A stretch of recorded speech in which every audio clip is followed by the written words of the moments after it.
Iya, inilah orangnya yang menemukan rumus Pythagoras, sesuai dengan nama penemunya yaitu Pythagoras.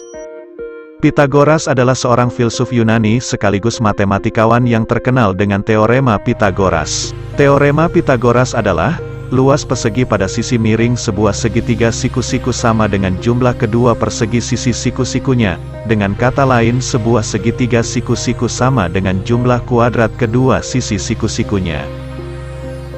Dia adalah tokoh matematika yang hingga kini terkenal namanya hingga ke penjuru dunia, terlebih ketika kita belajar mengenai matematika dalam tema geometri. Pythagoras lahir pada tahun 570 sebelum Masehi, di Samon Aegea Utara Yunani, anak dari Mnesarchus dan Pythais. Tahun 535 sebelum Masehi ia merantau ke Mesir untuk menuntut ilmu pengetahuan. Di Mesirlah Pythagoras banyak belajar dari ilmuwan tentang astronomi, logistik, dan geometri. Pada tahun 518 sebelum Masehi dia mendirikan sebuah sekolah di Kroton, Italia, yaitu sekolah filsafat yang bertahan hingga 200 tahun lamanya, dan sangat berpengaruh kuat terhadap perkembangan pemikiran Yunani saat itu. Temuan lain Pythagoras dalam matematika ialah bilangan bersahabat dan bilangan sempurna. Bilangan bersahabat adalah hubungan antara dua bilangan di mana bilangan pertama memiliki jumlah faktor murni dari bilangan kedua, sementara bilangan kedua sama dengan jumlah faktor murni bilangan pertama, dan bilangan sempurna adalah sebagai suatu bilangan yang memiliki faktor prima yang jumlahnya adalah bilangan itu sendiri. Contoh bilangan sempurna 6, yang memiliki faktor prima 1, 2, 3 dan jika dijumlahkan 1 tambah 2 tambah 3 sama dengan 6.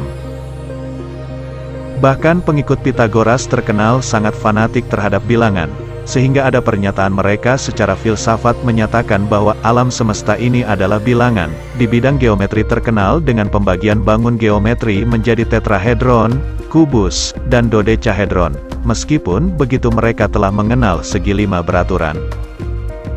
Namun pada tahun 495 sebelum Masehi dia meninggal di usia 75 tahun.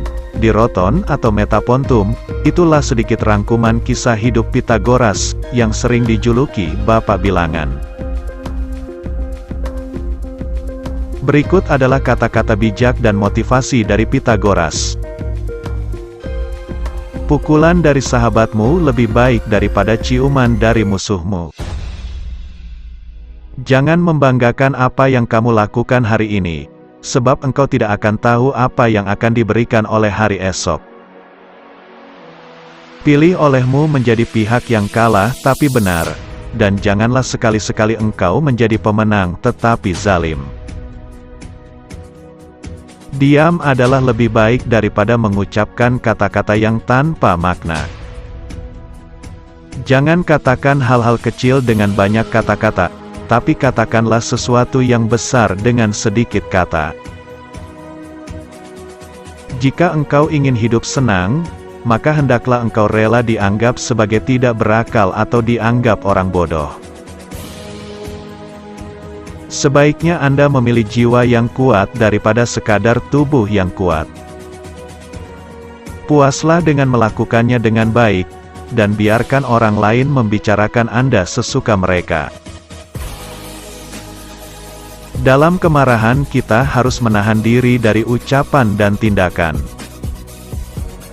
Kata-kata tertua dan terpendek, ya, dan tidak adalah kata-kata yang paling membutuhkan pemikiran.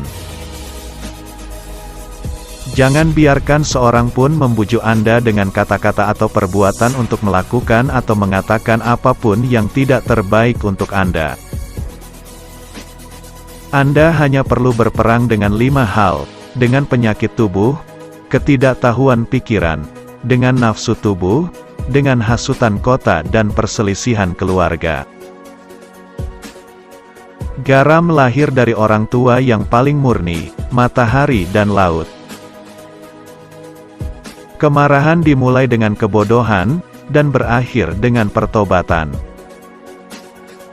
Anda harus membuat hal-hal hebat, bukan menjanjikan hal-hal besar. Di atas segalanya, hargai diri Anda sendiri.